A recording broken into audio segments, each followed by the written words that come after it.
New Right Network. Mobilizing, countering the left, energizing the right. New Right Network, home of the New Right movement.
Good evening, everybody. Welcome to New Right Network tonight. Your host, Brian Smith, and Kerry Smith, giving you all the news of the day, wrapping it all up, exposing the fake news and giving you the real news. And that's why you come here to listen to us, because you know we give you the real news. And for those of you who really like Alex Jones, that's cool. He's an entertainer. I mean, I like the guy. Yeah, I mean, I don't dislike the individual human being. We'll get into that. We'll talk about it. So we got Alex Jones and Joe Rogan trending yesterday. We're going to talk about that. Donald Trump over in North Korea with Kim Jong-un for the peace summit. Everything has unfolded. A lot of news has come out. Yeah, more news. More news, so we'll cover that today. And I think it'll be very informative what you'll get from us tonight. Right. And Jim Acosta, just a little heads up, buddy. Yeah, no, Donald Trump's still tweeting out 4:35 a.m. It's okay, man. He could be 12 hours away. And did he complain about the timing of the tweets? This is a world leader right here, our leader, our president of the United States, able to do the job. You know, future presidents, or candidates, I should say, future candidates are going to have to live up to this. They're going to be asked, hey, our previous president, Donald Trump, was able to be up at 4 a.m. doing tweets and whatnot and handling world business. Can you do that? Jim Acosta tweeted out yesterday something to the effect of, hey, folks, Donald Trump's 12 hours away, so you might not get your daily tweet on time. Doubt it. Hey, Donald Trump tweets out at 4:35 a.m. I retweeted to Jim Acosta, fake news. Hey, fake news once again. Sometimes I wonder if those two guys are secretly in bed. Whoa. I mean, come on. Why are you giving him so much airtime? I wouldn't. I'd write him out. Actually, he was temporarily kicked out of the White House. So he definitely tried. I have to give President Trump credit for trying to end his career, and rightfully so, because the point of being a journalist, especially somebody who gets to the top of the game and gets to be a correspondent in the White House, you should at least be able to live up to some journalistic standards. Right. And Donald Trump tried to address that by kicking him out of the White House, doing us all a favor by telling fake news, you're not going to be fake in my house. And it was reversed by popular demand, I guess. Fake news banded together and demanded that he come back. And so that's why we're dealing with fake news today, because we can't do anything about it. And I didn't put this in the show notes because there's too much stuff to talk about, but I'm just going to throw this out there. Breitbart did an article and showed that the ratings, the Nielsen ratings for CNN for the month of February, have literally slipped to the lowest ever. The entire network. The highest rated show on CNN, Cuomo, which is beyond. I can't Cuomo? get it. I thought it was Lemonhead. No. Cuomo's the highest rated on CNN, and he came in out of everything else, came in at 23. I think what it boils down to, when you really stop and think about it in its totality, you zoom way out, get a big overall picture of it, is that nobody actually watches CNN.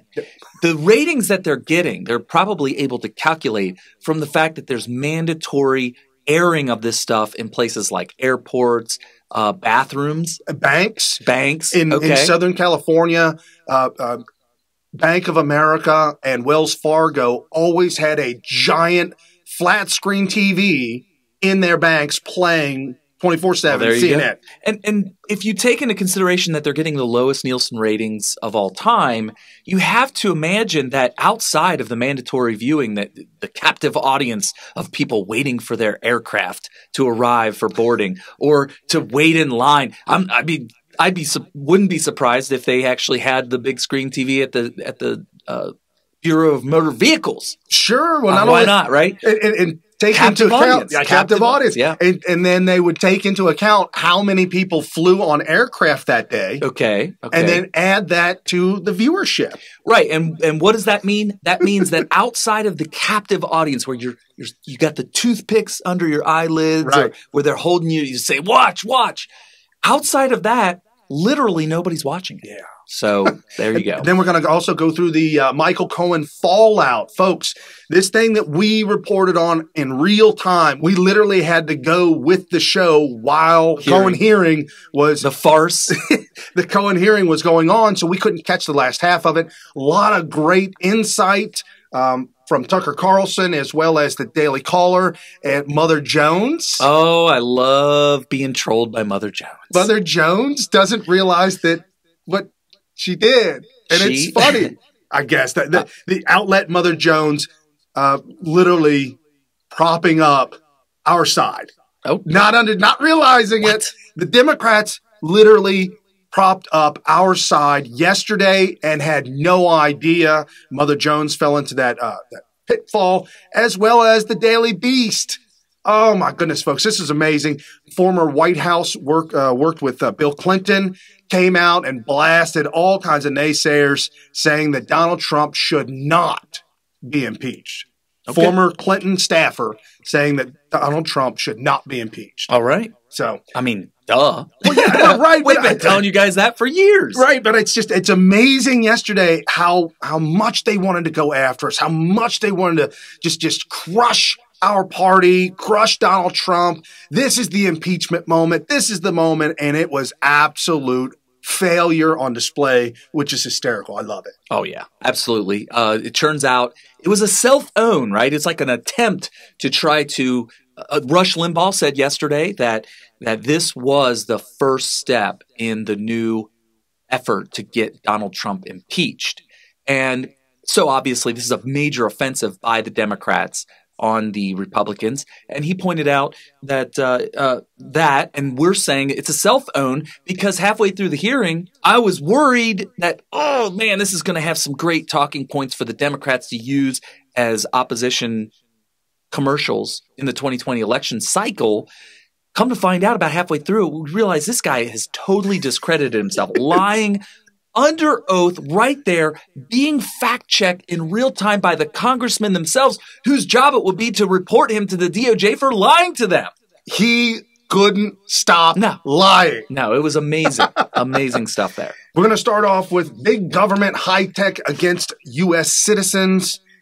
This is front and center, folks. This is all over the place. And as we got an article yesterday, Michelle Malkin. Oh, yeah. She tweeted out to let everybody know that her Mohammad cartoon tweet violated Pakistani's blasphemy laws. Michelle Malkin lives in the United States of America. She's an American citizen, right? Right. Okay. Right. And is she tweeting from Pakistan? Is she in Pakistan tweeting? Okay, well, let me ask you this. Well, before we get into my philosophy on this, let's talk about the details of it. So she had a Mohammad cartoon tweet. She tweeted it out. It was apparently violated Pakistan's blasphemy laws. I don't doubt that. It doesn't surprise me. I would imagine that if I were in Pakistan, that if I were to do something like show a picture of Muhammad or say anything in any way that's could be misconstrued as critical of the religion of Islam, I imagine that within 24 to 48 hours, my head would no longer be attached to my body. Oh, severed, for sure. I would totally expect that. And that's fine if they want to do that. I'll make sure that I avoid that part of the world. It was the place that was housing the man that was behind the attack on our World Trade Center with, using commercial airliners as missiles, killing thousands of American citizens. And they knew he was there and they allowed him to stay there. So clearly Pakistan is a major, major enemy. Probably if I had to rank the countries throughout the world by the biggest enemies of ours, like the ones that hate us the most, that would want to do the most harm to us, Pakistan's got to be in the top 2 or 3. Sure. Got to be. Because simply, if I had to put one piece of evidence on it, it's the fact that they were like, oh, Osama bin Laden, you want to stay here? Oh, okay. Good to go. We'll keep it quiet and all that. So I'm not surprised by their reaction. What happened to Michelle Malkin, who was residing in America as an American citizen, using an American platform? What happened to her? What came of this? Well, if you're looking on the screen right now, I'm showing you the tweet that she tweeted out, and they're cartoon caricatures of Mohammad. Okay. I mean, just funny stuff or whatever, just kind of ironic things. Well, Twitter, apparently, Michelle Malkin tweeted out, she said, "I've been Silicon Valley Sharia'd." Oh, gosh. Hashtag. Here's the notice Twitter sent from their legal department last week, warning me to get legal counsel because anti-blasphemy Muslim zealots complain that my Mohammed cartoon tweet violates Pakistan's law. Why would Twitter recommend legal counsel to an American citizen residing in America who doesn't have, I imagine that Michelle Malkin has absolutely, I'm going to speak on her behalf. I'm going to speak as though she would tell me, because I'm going to guess it. I'm going to guess it right now. I'm going to guess she would tell me, after asking her if she ever plans on ever going to Pakistan, my guess is she would tell me, never, ever in my lifetime from here going forward, even before this happened. So why is Twitter, an American company, Silicon Valley, this is in California, be recommending her to seek legal counsel because of a law that she may have broken that only exists in Pakistan or maybe some other countries, but Pakistan is the one that complained? Why? What are we talking about here? It doesn't make any sense. Because Muslim zealots complained. Now, I would imagine if there were Muslims in America, maybe of Pakistani descent, maybe not, maybe they're just Muslims, in America could complain to Twitter, and Twitter could then say, hey, we have Muslim users. We have Muslim users who find this so offensive, and we as owners of the platform, the governors of this platform, don't want to upset the American users or even foreign users. Doesn't matter. We don't want to upset them, and so we would like for you to delete that tweet. But to threaten her by saying that she is subject to legalese or legal laws, or laws, I should say, that are not under her jurisdiction in any way, shape, or form, seems like a form of intimidation. Yes, absolutely. I agree 100%. 100% this is intimidation. Totally unwarranted. Right. Totally unwarranted. And it just goes to show you the ignorance of the staffers at this platform. Like, don't you know that Pakistan cannot subject their laws to people outside of Pakistan? How could they not know this? Why would they send this to her? It's just this level of incompetence and bigotry towards people who are just exercising freedom of speech. This is our way of life in America, that we hold dearest to our hearts, our Bill of Rights, and I would argue maybe even in order that they come on the Bill of Rights. The First 100%. Amendment. Yes, 100%. The First Amendment. I would say that this might be our most important principle in America. And Twitter's like, I know you're exercising that, but we have people with values in another country that are actually also law. And they may come after you. You might want to lawyer up. I've argued this before, and I'll argue it again. Some cultures are better than others. Okay. So we're going down a controversial road, but maybe we need to do that. It's controversial in the sense that your culture is personal to you. It literally has to do with your parents, your upbringing, your family. You're saying it's objectively better But some people would say subjectively, like, hey, I'm Muslim. I think that my way of life is better than yours. It is an interesting argument because somebody that can put themselves on the sideline, put myself on the sideline, I look at it like this. Pakistan is Pakistan. America is America. In America, Michelle Malkin and anybody else who's an American citizen on U.S. soil can exercise freedom of speech, period. Correct. You cannot do that in Pakistan. And yes, you would probably lose your head. A great segue, Hail Hitler swastika. I actually have that right underneath it. Okay, yes. Let me open up that article. I'm going to go ahead and open that up if I can. So New York at CNN. So it's CNN's New York division reporting on this. Yes. Today, and this happened last Friday. Oh, it was a week old? Yes. Okay. This happened last Friday, and CNN's reporting on this now. It says CNN, in Queens last week, 12-year-old charged with drawing anti-Semitic graffiti on school playground. So he was charged. So cops were called. They investigated this. They found out it was a 12-year-old.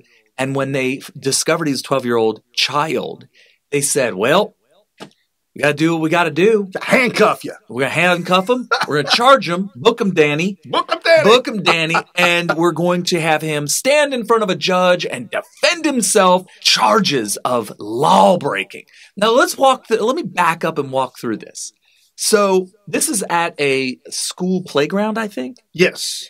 And imagine, if you will, you could be in a Jewish – I think I read part of the article that this was in a Jewish community. So obviously this could be alarming to some of the people there. It's predominantly Jewish. And, okay. And a councilwoman, Karen Klowoskowitz, said she received a phone call. Okay, so imagine this scenario. She receives a phone call.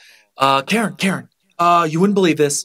I was just walking by, I looked out my window, however it was discovered, and I saw writing on the ground like graffiti saying Hail Hitler, and there were swastikas. And by the way, according to this article, there were lots of swastikas all over. We got to investigate this. We got to see what she's talking about. We got to see what it is she's describing. I want to see it with my own eyes. So they go to the playground and they discover that it is true and that it is written in chalk all over the playground. It's not paint. It's not like spray paint. It's not like something that won't just wash off in a heavy rain. It's right. It's chalk. We have children. It's a new thing. When I was a kid, I don't remember too much doing art on the ground in chalk. But man, in the 2000s, chalk was a hot commodity at the toy store. My daughter drew all kinds of stuff, the hopscotch and all kinds of. My wife painted one solid wall chalkboard green for the kids to write on a wall. Right. And I'll tell you what, our sidewalks were covered in chalk when my daughter was a little younger because of her and her friends. So anyway, so this is a new thing that's actually pretty popular.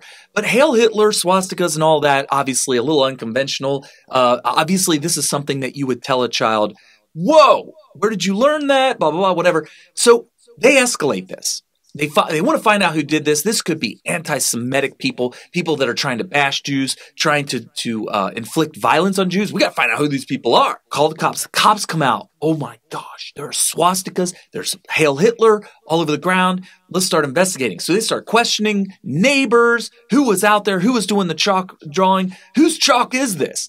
They probably start saying, well, who was out there? Who was drawing? Little Johnny was out there. Little whoever was out there. All these kids were out there. Who was drawing these things? Fingers are pointed. Little Johnny did it. He was out there. He did it. I told him not to. They find Johnny. Yeah, I did it. I'm sorry. Turn around. Put your hands up against the wall. Handcuffed him. What is this? It's as bad as a situation I saw in L.A. where a 12-year-old kid was arrested for not wearing his bicycle helmet, had appeared in court with his father, and let go, but the judge gave him a tongue lashing. You know, this is insanity. It used to be, let's use truancy, because this would be something that would truly get you in trouble. Let's say a 13-year-old kid just decided, I'm done with school, and you're supposed to be 16 before you're allowed to drop out. So here's a 13-year-old just saying, screw it, I'm not going to school. You have very negligent parents. They don't even notice that you dropped out, or maybe they even allowed you. Back in the day, you'd be hauled in front of court as a parent. They don't even care about the kids. The parents would be charged for not making their kids go to school. The truancy thing would be, juvenile thing, I guess, but the parents would be in trouble for this. In this particular case, I would be surprised to find out that the parents would actually have told the kids it's okay to write Hail Hitler and swastikas all over the ground. I would argue that at worst, the parents would be talked to and told, hey, are you going to tell these kids that this isn't appropriate?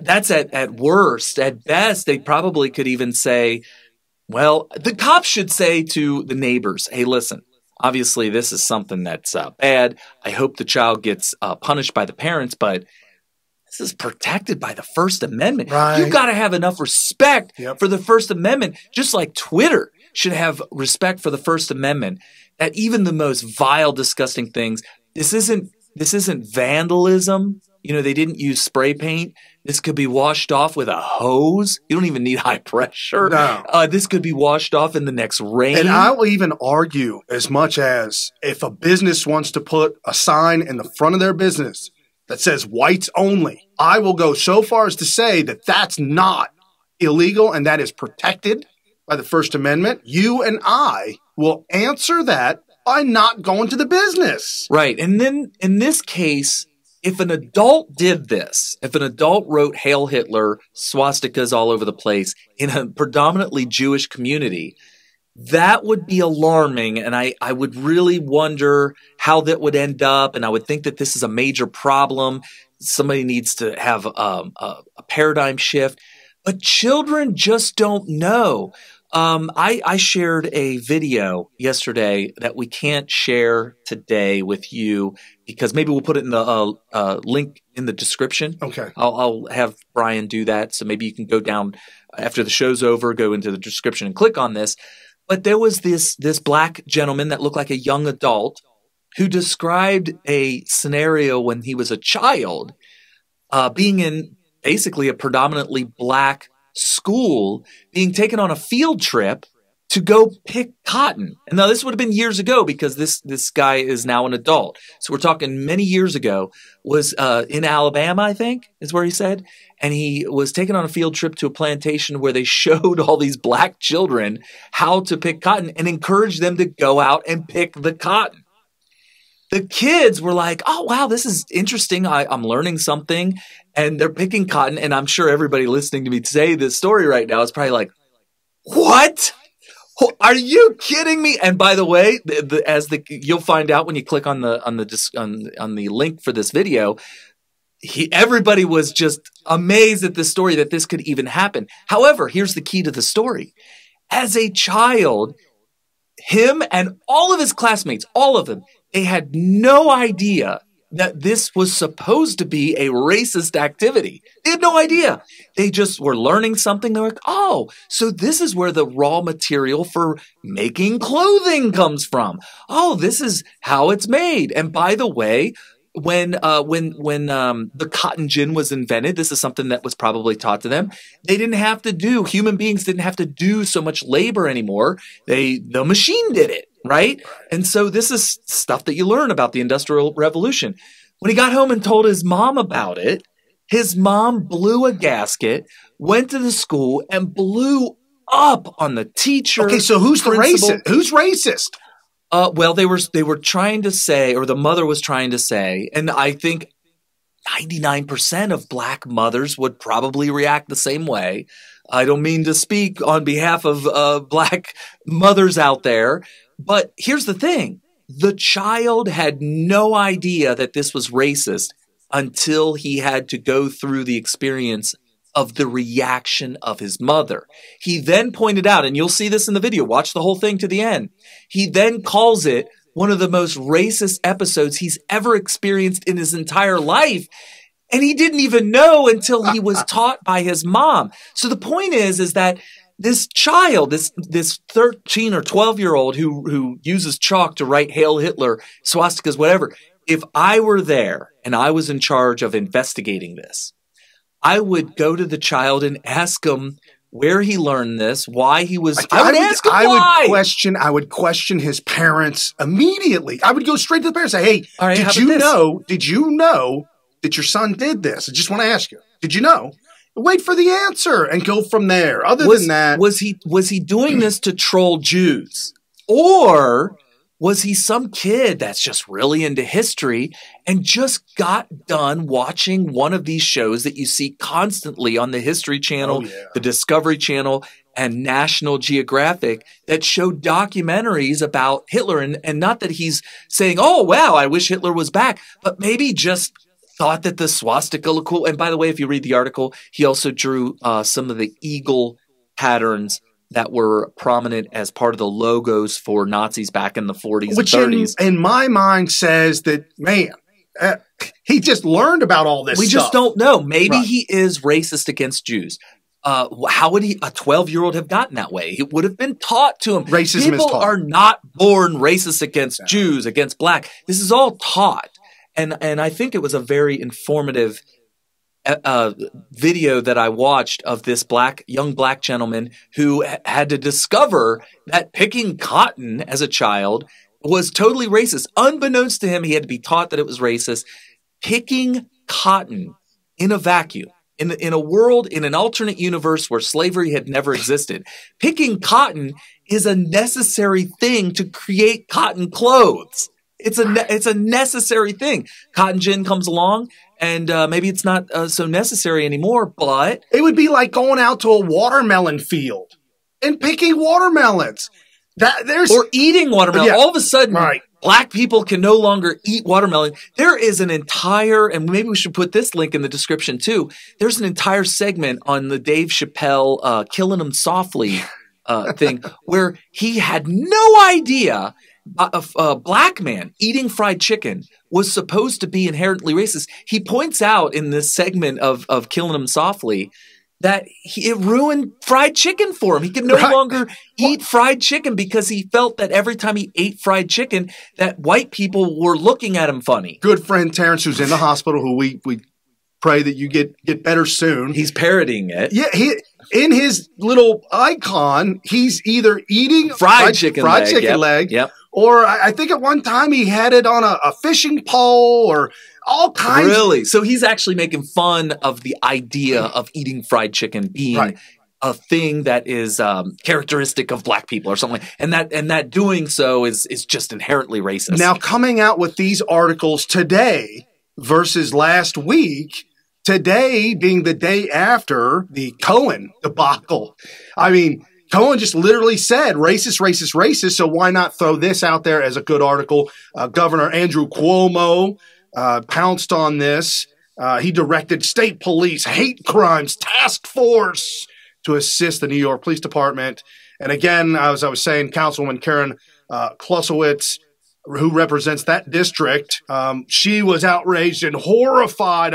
It's so horrible, horrified. It's a scary, exceptionally scary incident. So the fear mongering continues with the Democrats, and they just scream and yell. But again, as we talk about the First Amendment, real quick, the Second Amendment is there to protect the First Amendment. And we have an incredible, just a short little clip, incredible Oklahoma governor signs bill eliminating concealed permit requirements.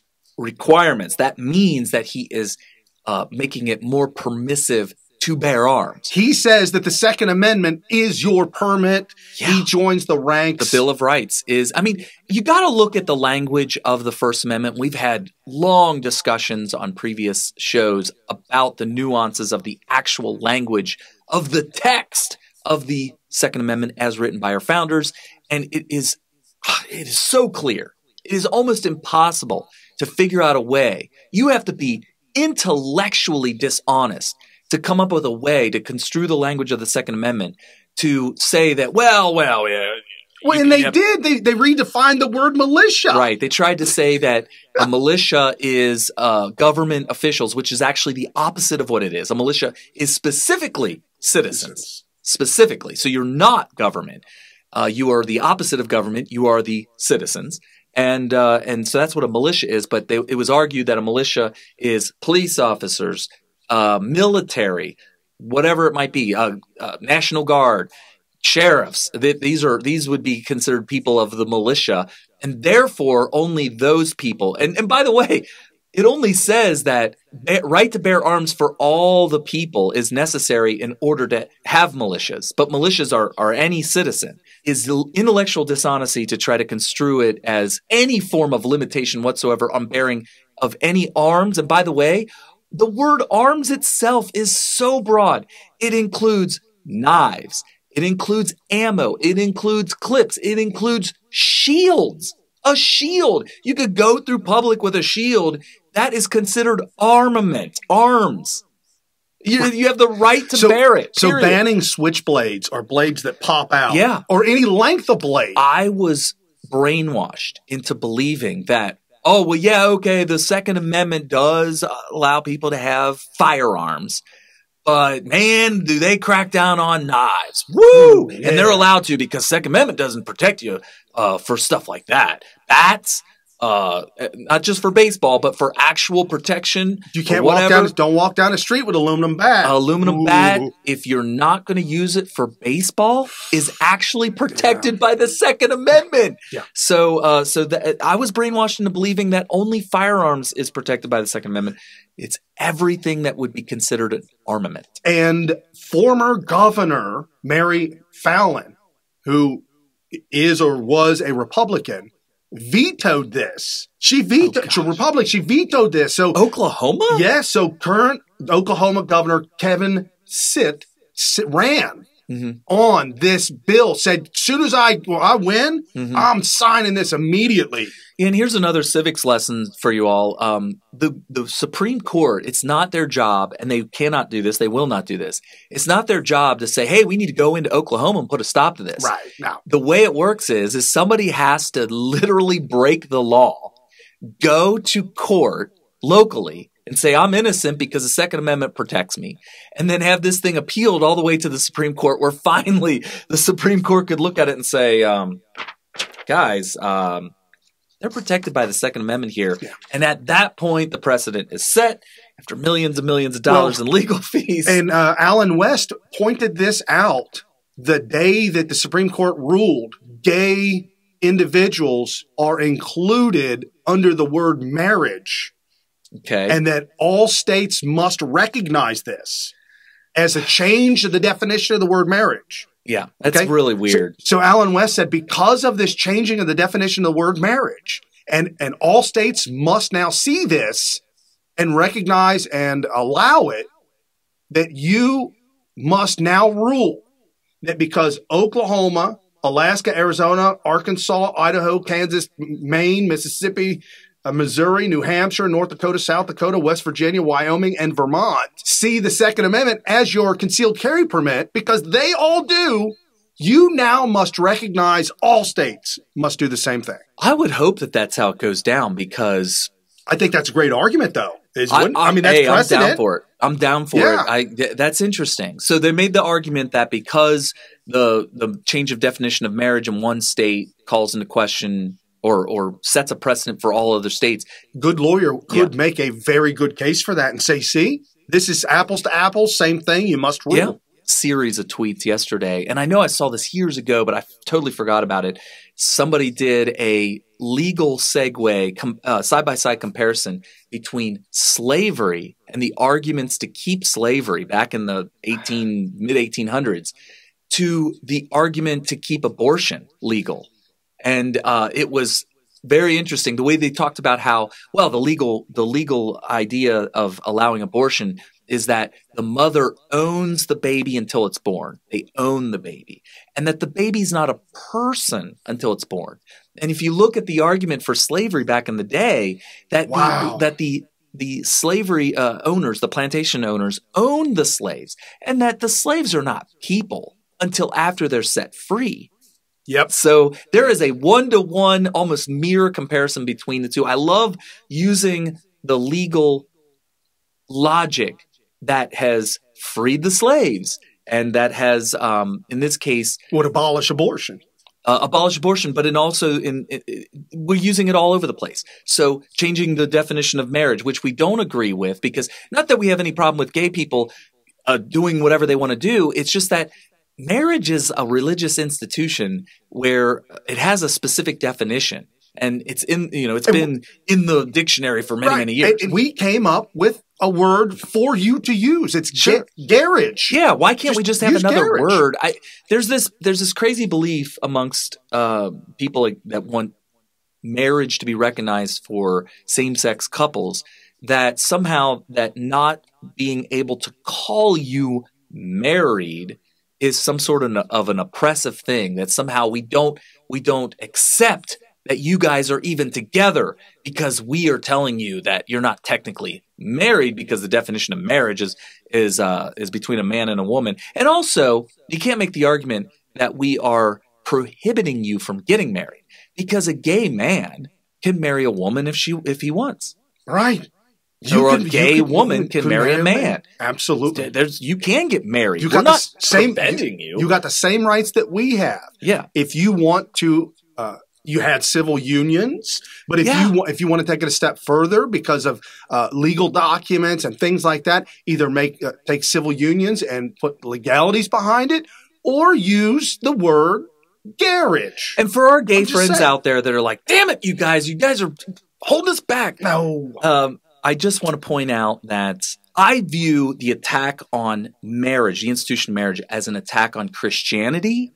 And for our gay friends that are conservative, you got to understand that it's not that they're not accepting you. It's just that when there's this attack on the institution of marriage, you got to realize it's really the left attacking Christianity. It's what it is. And you can't let the idea that there's oppression of gays by straight people or by Republicans or conservatives, because you're conservative. We're talking specifically to conservative gay people that are on board with us on everything, that you don't want to accidentally join in the fight with the left against a religious institution. Yeah, absolutely. That's really what it boils down to. No, 100%. And shifting gears, Donald Trump out there in Vietnam with Kim Jong-un. Hashtag walk away, folks. That's the breaking news of today. Donald Trump tweeting out late last night, all false reporting, guessing, on my intentions with respect to North Korea, Kim Jong-un and I will try very hard to work something out on denuclearization and then making North Korea an economic powerhouse. I believe China, Russia, Japan, and South Korea will be very helpful. That was his tweet. I take him for his word. He's a hard worker.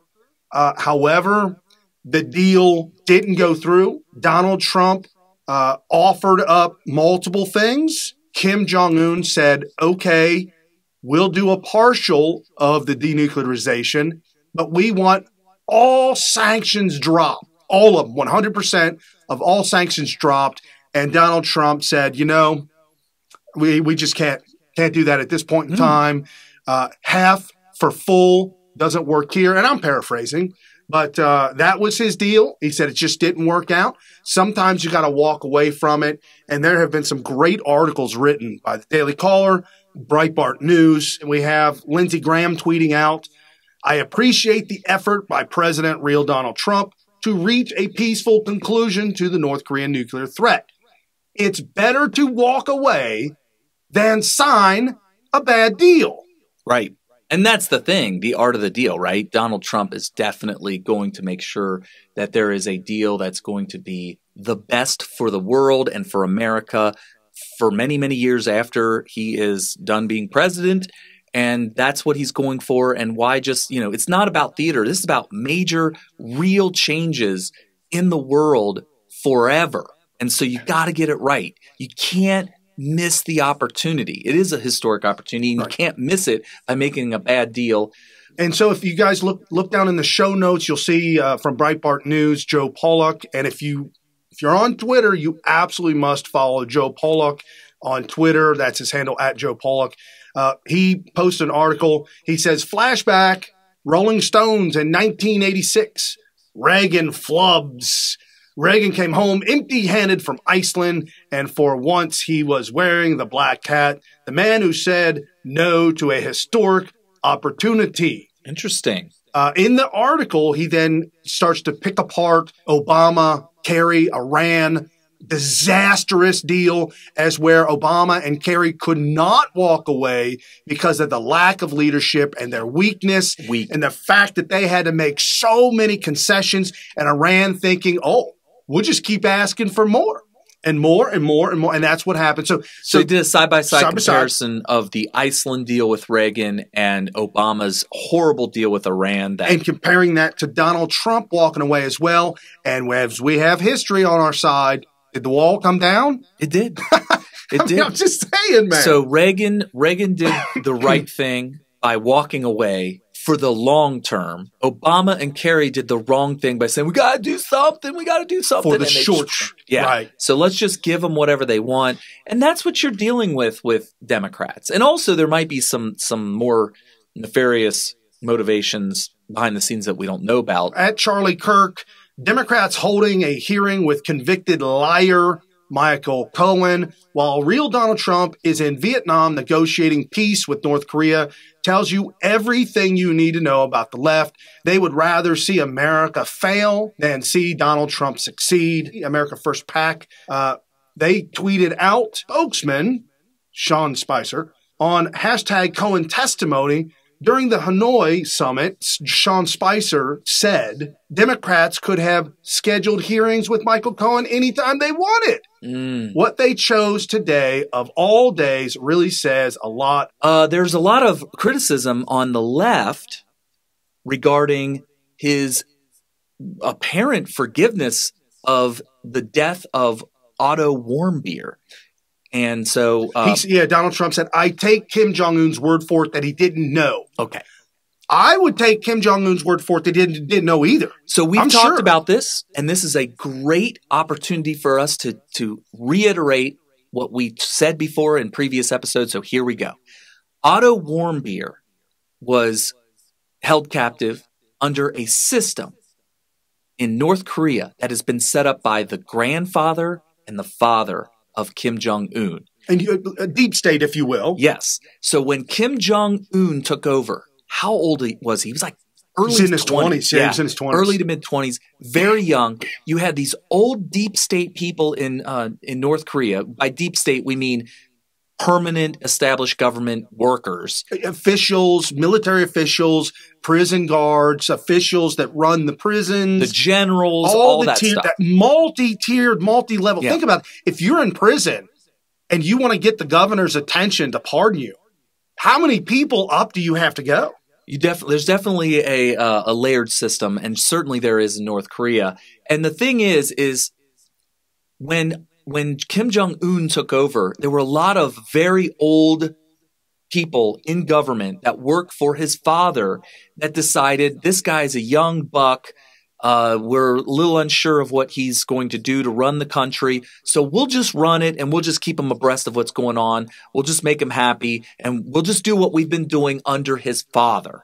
All of a sudden, Otto Warmbier comes up dead or comes up brain dead. He was still alive when he was sent back. He was declared in a coma. Right. And then he died several days later after coming back to America. I believe he was sent home by Kim Jong-un's orders for fear of, oh my gosh, I can't believe this is happening. You know what this tells me? Do you know what this tells me? This tells me that before he even found out about Otto Warmbier, that he was starting to set up a way to become friends with the United States under whatever president and try to become more westernized and improve his country by making it more like the Western country that he went to school in. Right. Absolutely. All of a sudden, Otto Warmbier comes up, all beat up and half dead and practically dead. And he probably was like, oh my gosh, this is going to ruin my opportunity to fix this country that my stupid father, my stupid grandfather have been running into the ground with this crazy communist crap. And now Otto Warmbier is going to, this situation is going to ruin it. He probably yelled at the people responsible. He may even executed the people who were responsible for this. And I truly believe, I don't think he's lying to Donald Trump when he said he didn't know about it. And I commend Donald Trump for having the wisdom to see it the way we see it, which is, you know what? I believe him. Yep, absolutely. The deep state in play there. Yeah. How you undo all that in any length of time is going to be a monumental task. Well, it takes a leader like Donald Trump to forgive the country by just understanding there's these bad deep state people these are loyalists to his father. I think that Trump is reading this right. I think he's reading it right. He's reacting to it right. And the left just wants to try to use it as a way to smear Trump as a pushover, as somebody who's falling for these lies coming from a guy who killed an American citizen. Right. About the current Democratic Party. Yeah, and if you were watching the hearing from the very beginning, Jim Jordan made a desperate attempt to try to hear testimony at another time. He tried to motion for adjournment. And they broke the rules by not allowing them 24 hours to see the testimony. Yeah, and Cummings came out and said that you were trying to silence this man from saying what he wants to say and silence him from saying this to America, trying to keep information from America. And he was cut off by Jim Jordan, pointing out that that's not what we're saying at all. And this has all happened at the very, very beginning. You could quickly see this by clicking on any link to the whole hearing and just listening to the opening part of it, and you'll see what I'm saying. So yeah, it was clear that the timing was very important to them. They couldn't wait 24 hours or 48 hours or a week or 2 weeks or a month or whatever it needed to be. They needed to get what they needed to get from Cohen at that moment so they have time to put this in their opposition commercials for the 2020 election cycle. Right. In Tucker Carlson's piece, PP tape and trip to Prague. Looks like Cohen just debunked all of that. Take a listen to this. It may be the subject of extortion or blackmail. I've heard about these tapes for a long time. I've had many people contact me over the years. I have no reason to believe that that tape exists. The great Jamie Raskin of suburban Maryland, ladies and gentlemen. Thanks, Mr. Raskin, for clearing that up. So the P-tape is not real. There goes the juiciest part of the Trump dossier, which you'll remember was yet another highly publicized scoop from, yes, BuzzFeed. Could be time to get back to those cat videos, fellas. But wait, what about the trip to Prague that Michael Cohen supposedly took? That was part of his collusion with the dark forces of the Russian Empire. That was in the dossier as well. BuzzFeed told us about it. Surely Cohen would admit it now. He's heading to prison. He's got nothing to lose. Well, Cohen was asked about that Prague trip today, and here's what he said. You have been to Prague? I've never been to Prague. Never have? I've never been to the Czech Republic. Yield my balance my time. This is where it gets confusing. Never been to Prague. This is the point at which what they call the narrative starts to break down a little bit. If Michael Cohen never went to Prague, as BuzzFeed and Adam Schiff and the entire primetime lineup of MSNBC have told us repeatedly that he did, then how exactly did Michael Cohen collude with the Russians to steal the 2016 presidential election from its rightful winner, Hillary Clinton? Well, that's a good question, isn't it? Debbie Wasserman Schultz of Florida, as incisive an interviewer as the Democrats have, wondered that too. Here's the exchange. Based on what you know, would Mr. Trump, or did he, lie about colluding and coordinating with the Russians at any point during the campaign? So as I stated in my testimony, I wouldn't use the word colluding. Was there something odd about the back and forth praise with President Putin? Yes, but I'm not really sure that I can answer that question in terms of collusion. Oh, wait, so there's no collusion. There's no Russian blackmail. There's no obstruction of justice. There are none of the things that our entire media class has spent the last 2 years huffing and speculating wildly about. If Michael Cohen had the dime, he would drop it, but he doesn't. And so now that Tucker Carlson is pouncing all over this, the PP tape is debunked, and the trip to Prague, did that happen, Kerry? No. Apparently not. No. That was the biggest trending news last night, over the night, was Prague, because Cohen was asked. So finally, a Republican asked Cohen, had you ever been to Prague? And that's this right here. Question, you testified today you have never been to Prague and have never been to the Czech Republic. Do you stand behind that statement? Yes, I do. I offer into the record an article in known conservative news magazine Mother Jones by David Korn, in which he says he reviewed his notes from a phone call with Mr. Cohen, that Mr. Cohen said, quote, "I haven't been to Prague in 14 years. I was in Prague for one afternoon 14 years ago," end quote.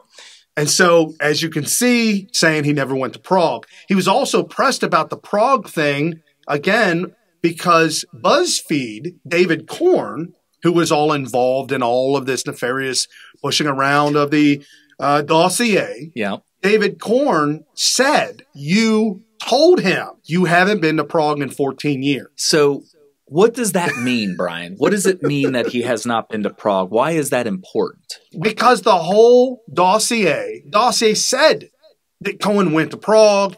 The dossier saying all these under oath, Cohen testified a major portion of the PP-Gate dossier is totally false. Yes, and assuming he didn't lie. Well, right, assuming he didn't lie, but it actually opens up another aspect of this because, as Dan Bongino has been saying, Spygate, and as it's all been unfolding and we've been talking about it, it was Admiral Rogers who went to Donald Trump and said, Trump, your wires are tapped, buddy. Right. And now we go back. Admiral Rogers had seen that the data was being spied on. They were looking at the data, the NSA data.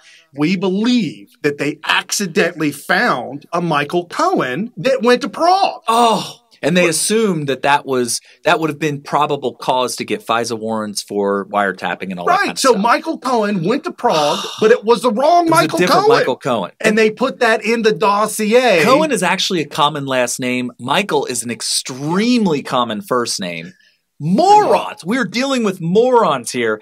And this was the justification for violating the Fourth Amendment. If this is critical Bill of Rights stuff here. We know for a fact that they were using third-party individuals to go through the NSA data, and we believe that Nellie Orr, who was a Russian specialist, the wife of Bruce Orr, who worked for the FBI, we believe that they brought her in specifically because they could as a contractor, because she's a Russian specialist.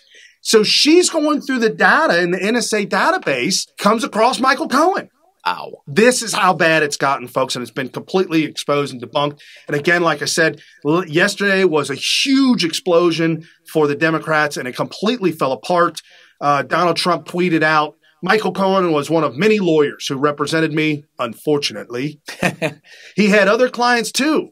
He was just disbarred by the state Supreme Court for lying and fraud. He did bad things unrelated to Trump. He is lying in order to reduce his prison sentence time using Crooked's lawyer. Yeah, and we think that, we told you this yesterday, we think that he was in the wrong camp as soon as Donald Trump started running, because I think Cohen's always been loyal to Democrat ideology, Democrats and politics in general. He probably votes straight down the line, and he probably had no idea that Trump was this conservative. In fact, a lot of people said that he used to be a Democrat. A whole bunch of people are blown away. Look at all the rappers who idolize Trump. Look at all and all of a sudden he's a racist. Yeah. Out of the blue, he's a racist. And this is why he got elected, because conservatives, especially Tea Party types, are like, damn it! We're not racist. We were called that before. We ran and hid because we didn't want to be associated with racists. We realized that it was all lies. And now that it's happening again, we're not going to take it. And we stood up, and this was it's Donald Trump's presidency is a miracle. Absolutely. It's a miracle. Without a doubt. And then you also had the new representative, Rashida, reading off her notes. Apparently, these new congresswomen have been handed notes on a regular, and those notes are being read word for word. Who's writing these notes? They don't have their own ideas. Cohen was asked, so did Lanny Davis work for you for free? And he's like, yes, he worked for me for free. Breitbart put up an article. Then why a $500,000 GoFundMe? And then goes through it real quick. Interesting. That's very interesting. Real Saavedra tweets out, Michael Cohen admitted Trump has used catch and kill for years. These catch and kill scenarios existed long before I started working for him. So there's a proof, there's history that people have attacked Donald Trump with false stories and false narratives. And as a billionaire, you've got to pay these things off. Cut them and get out of the way and pay them off. Then you had BuzzFeed just absolutely implode because now them pushing the Russian PPA dossier gate is is out of control. They are the ultimate in fake news. Just know that when it comes out from BuzzFeed, immediately it needs to be treated as totally false, totally made up, intentionally misleading to fit whatever agenda narrative they're trying to do, which is always anti-Trump. Yep. And Mother Jones tweeted out, haha, the best part of the Cohen hearing so far was when the Republican Rep Chip Roy called us an known conservative news magazine. Did that happen? That happened. And that's funny. To wrap all this up, folks, Alex Jones. Your take? A long time ago when we first started this in 2014, we were constantly making fun of Alex Jones. And then 2015, 16 roll around, and we start to realize a lot of his crazy conspiracy theories were absolutely 100% true. And we were just like, not all of them. We know some of them are false. The contrails, not real. Yeah. We're Air Force veteran. I was a Marine Corps veteran who was in the Air Wing working on aircraft. I've also been to college for aerospace engineering. Yeah. Trust me, contrails, that's a total fake conspiracy theory. But sometimes you're right when you go down these rabbit holes, and he was totally right on some of the crazy stuff the Democrat Party is doing, the deep state's doing. And so we started taking a liking to him and say, you know what, let Alex Jones be Alex Jones. He goes on the Joe Rogan show, and I'm getting flashbacks of Alex Jones from yesteryear. They're arguing flat earther stuff. He's arguing that he'll have the money. That's, by the way, he'll buy a giant starship to fly outside of the universe so that they can look back in. You gotta love it. You gotta love it. And there's people out there who I'm friends with, you'll see them on Twitter, who are sharing this as if this is true and great and you should be believing and following this stuff. I know these people personally. They're just pointing out that this is pure entertainment and we should all watch it. Absolutely. Thank you for spending your time with us here at New Right Network tonight with your host, Brian Smith and Harry Smith. Giving you all the news, wrapping it all up, making sense of it all, and exposing the fake news. Share this with your friends and family. Go to smith.tv. Crush the Patreon button. Crush the Facebook button. All the other stuff that's there. Share it. All right, guys. See you guys.